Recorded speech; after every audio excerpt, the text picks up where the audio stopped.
Peace, everybody. My name is Jacqueline Marrow, and I am the founder of Jazzy Soirees. What I do is I help Christian entrepreneurs, Christian bloggers. Ooh, let me calm this down. Hold on. All right.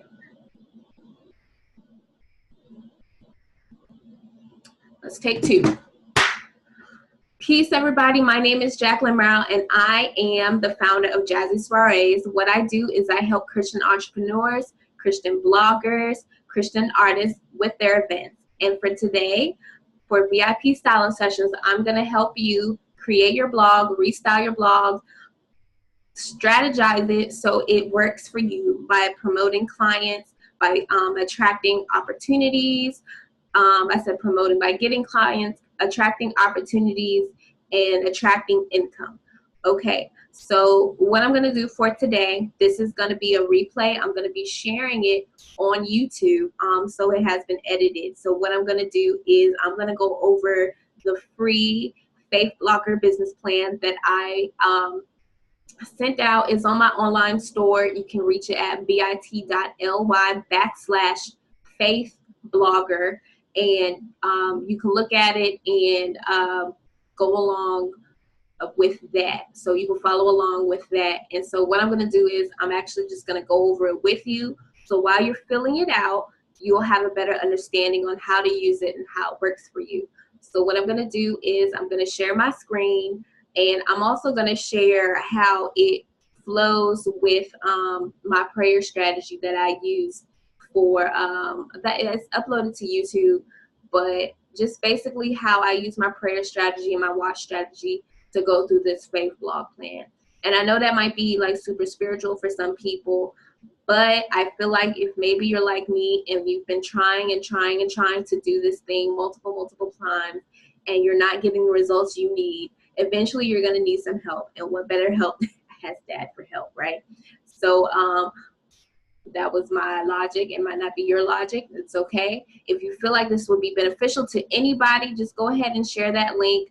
I'll have it up on YouTube for you to post. Just share it with a friend if you think it will be helpful. Anybody who's just trying to get themselves, launch themselves out into social media, launch their albums, launch their ministry, launch, their speaking gigs, whatever you're trying to do, you can do it. Just sometimes we need help. So I'm going to go ahead and go through that with you. So I'm going to share my screen. It's so neat. Oh, share screen. Awesome. So here we go, the Faith Blogger marketing plan. I basically outlined a few sections that you should have, if not completed, a strong idea of what you want to do before you finish. So I have my executive summary. I have the company description, which I actually took off. We won't be going over the company description today. I'm going to do that in another post. I have your strategic focus and brand plans, your situational analysis, industry selection and brand positioning, income strategy, and blog financials. Actually, blog financials we probably won't get to today. I might add it on to another series, but really what I really want to do is get to this right here, the executive summary, right?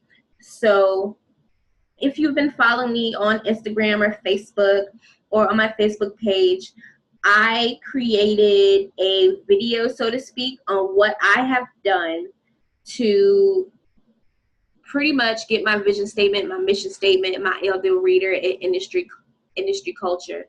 And the reason why that is so important is because these concepts are what going to keep your blog together through times of adversity, through times of promotion, in decision-making processes, choosing who's going to be on your team, choosing who you want to collaborate and partner with. Everything that you're going to do from your blog is going to fall back here. And so if you were to build a team, and maybe they're bringing you new technology or new ideas or different directions, okay, that's fine. You should always welcome those, new ideas. But at the end of the day, is it going to go along with the vision? Is it going to go along with the mission statement? Is it going to go along with the ideal reader? Is it going to go along with the industry culture? And if not, you might lose some people. You might. This is not to say that you can't change your vision or mission statement. Maybe, you're speaking to God and God says, I don't want you to do that. You didn't heard me wrong. I don't know. Whatever your reason, I'm not saying you can't change it. I'm just highly recommend to keep your followers and keep them from not getting confused, just to really stick with that vision or mission statement. Because you don't want to start one place thinking you're doing one thing and then, end up being way, way, way, way far away from what you're trying to do. And I think that's what happens a lot of times when we go astray, or how you have all those movies where they're like, well, I started, I wanted to do a good cause. What was it? Transformers, when they were like abducting the robots and experimenting. They wanted to do great things with the technology, but what they actually did was created war weapons. So I feel like had they stuck to, maybe that's a bad analogy, I don't know, I like Transformers, but had they stuck to the vision and mission statement and not look at the money and the opportunities and the fame, maybe they would have never gone that route. So wait 1 second while I pull up, I'm going to pull up my slides, not on the screen share, but on my phone, because I want to make sure that I say the right thing. And I am a little nervous while I'm doing this. This is my first vlog, but whatever, I'm going to kill it, right? Okay, so I'm going to go through, just wait 1 moment, or maybe I'll just edit it out. I might just edit it. So yeah.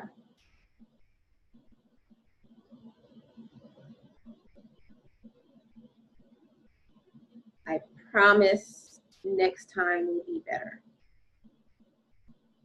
So, all right, here we go. Prep work. So basically, before you even do your vision statement, mission statement, ideal reader, and industry culture, we need to assess where we are spiritually, physically, mentally for this journey. So if you have not already, you should be writing down what type of personality type you have. Are you introverted, extroverted, a mixture of both? You should be looking at what are your spiritual gifts. Are you good at administration? Are you good at help? Are you good at hospitality? Maybe you have the traditional gifts. Maybe you dabble with prophecy. Maybe, you have the gift of knowledge. Maybe, you got a gift of miracle signs and wonders. I don't know, but you should know, you.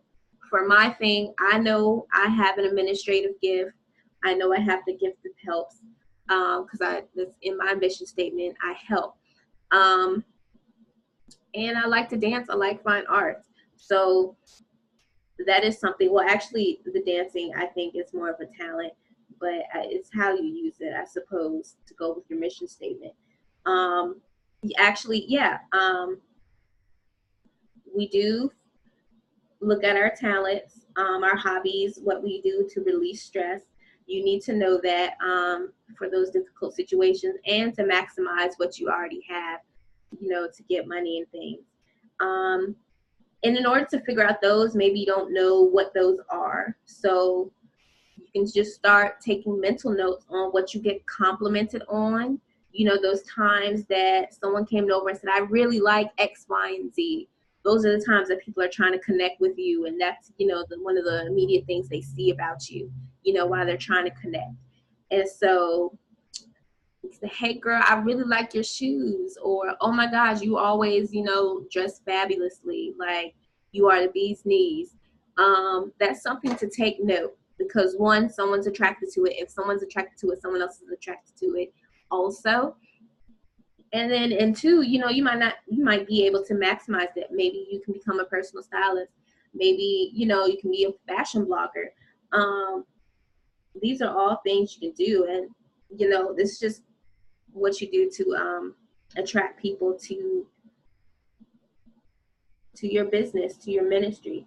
And so another thing that you need to know for prep work for finding your executive summary are the landmark experiences in your life. What's leading you down this path right now? That's going to really, I guess, put the mission statement and the vision statement to work. Because if you're not passionate about what you do, you're going to do this thing like half-heartedly. There's not going to be any soul and any spirit, no fire into what you're doing. And in order for people to catch on, you have to have fire, you have to have energy, you have to have a passion to get people, really pumped up. That's what I experienced while I'm dancing. And even with that passion and energy, they still might not get pumped up, but somebody will. So just keep that in mind. So for example, as a landmark experience, what happened in your past? Did you lose your job? Did you get fired from your job? Were you having, health issues? Did you have, a midlife crisis? Did you just have a major, major mind shift? What's going on? What's going on? I'm trying to look at my notes and talk at the same time. Oh, thank you for bearing with me. Thank you, Jesus. And so these are all things that people will pay you for. People will pay for your knowledge. People will pay for your information. They want to know. They're seeking out answers, and you are the solution. They are seeking out answers, and you are the solution. You are the solution. Really get that in here. You are the solution. And so the prayer strategy, even before we move forward for that, probably maybe within the next week to 30 days, you should be asking God, what are you calling me to do? Go ahead and write that down. You should be asking what you're calling me to do. Ask God, what is his will for my life? Ask God, what is the purpose of this business space or purpose of these experiences that you have? There has to be a reason you're going through what you're going through. Ask God, who's the people you are trying to reach with these experiences? Who can you help with all this information, with all these gifts and talents? Who are you meant to minister to, right? That kind of, it's hard because I guess sometimes when you say ministry, and you're not officially ordained, it could sound weird because sometimes ministry sounds like you're behind the pulpit, right? But what I found is everything as Christ followers we do, is ministry. The relationship with my mom and my brother is ministry. The relationship with my job is ministry. The relationship with the kids I teach, or, the people that interact, the strangers on the street, that is all ministry. And I guess it's a mindset switch that I had to shift to, because I really didn't look at my relationships as something that were a big deal. I didn't put a lot of importance in my relationships. It was just about me and what I can get, and then also who I can help was good too, because I've also felt like if I weren't helping anybody, what was I really doing? But knowing who you're trying to reach will save you time and energy spent on somebody who can receive what you have. Let me say that again. Knowing who you are meant to reach will save you time and energy on people who will receive what you have. And then also, as a part of your prayer strategy, let God know what you want specifically. And this whole marketing plan is letting God know, especially when we get to that income strategy, we are letting God know what we really want from this journey, right? And then in return, we're asking him what we need to do. And then also, the last point that I have is ask for the wisdom concerning your purpose and start to read God's word. So basically ask for wisdom with, your blog, with your ministry, with your business, and what you ask him what you want to do. Like I said earlier, when I was trying to do this training, everything, felt like it was falling through. And there was a point where I was at the library and I'm like, well, God, I had these plans and it didn't work out. And I asked him, what do you want me to do? Because I was going to go to Starbucks and just be like, bump it. You know, I already spent this money. It didn't work, you know, whatever. But, you know, God led me to go get a camera from Best Buy right down the street. And this is how I am talking with you now. I straight up went down the street and bought me a camera and made that thing work. And that's how I have this training. So I think it's those little things, those little trust falls that we do that keeps us moving forward. And I'm really praying that this helps somebody, because I feel like I was just going through a lot of distractions. So yeah, I'm really praying that this helps somebody. What else? So from there, we just went through how we come up with, you know, our prayer strategy for our business and how to write our mission statement. So if you follow on your sheet, in a few short sentences, once you're ready, you should be writing the purpose of your ministry. God should be giving you that. The purpose is going to be what you do. Then it's going to be who you're helping, and then why. So that's going to be for me, for my mission statement. My vision statement is I help Christian entrepreneurs with what? With their events. Why would be for financial freedom. Get out of that poverty mindset and just, you know, live abundantly off, you know, serving God pretty much. The next, state what business you are in and which people you serve. State your industry. Are you in the entertainment industry? Are you in the health industry? Are you in the teaching industry? Are you in, you know, the fashion industry? And then once you're in that industry, what problem are you solving for people within that, you know, in that niche, in that industry? Why will people come to you? Granted, people do come to you because they like you, or, you know, they want what you have. That's, you know, but why will people seek you out? Pretty much. What do they pull on you for? And then lastly, what is your ideal viewer? Who are you trying to reach? Like I said earlier, when we asked God, you know, who are you trying to reach? That person is going to be this one of many, or if only the ideal reader that you're going to be looking after. And so once God gives you that ideal reader, you need to develop research on him or her. You need to know details. You need to know, are you going after women or men? What age range? Are you going after millennials? You going after seniors? You going after married couples, marital status? You going after singles, marriages? You going after kids? Does your ideal reader have kids? What's their income? Do they even have a job? What are their hobbies? What do they spend their time doing? What are their favorite movies? You know, what do they spend pretty much what they spend their time doing. What are their favorite movies? What music do they watch? Are they homeowners? These are all life, you know, milestones. Where are they located? Are they overseas? Are they in their local neighborhood? Are they in cities? Are they in suburbs? We need to know these things. And then my two most important, what are their favorite gifts? What makes them feel loved? What are their love languages? What are their spiritual gifts? Do you know? All things you need to know about your people, so when you're blogging, you can hit key points that trigger emotions. I think we call them heartstrings. Key points that just kind of connects with them, and they're like, hey, that's me. When you have that blog, or when you're speaking or talking to someone, you want them to be able to connect with what you're saying, and you can do that with keywords. Hey, girlfriend, that's a good one. What up, bruh?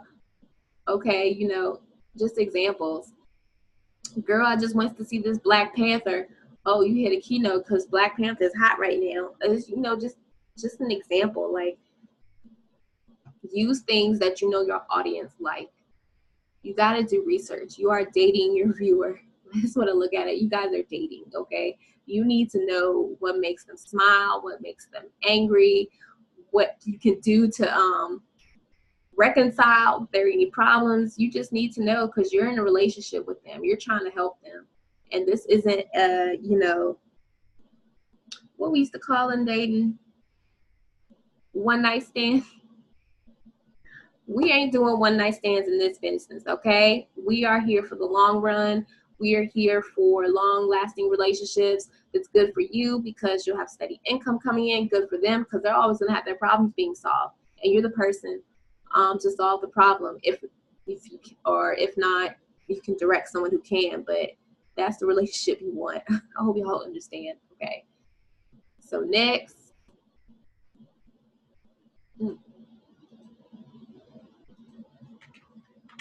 Oh, okay. Oh, that's it.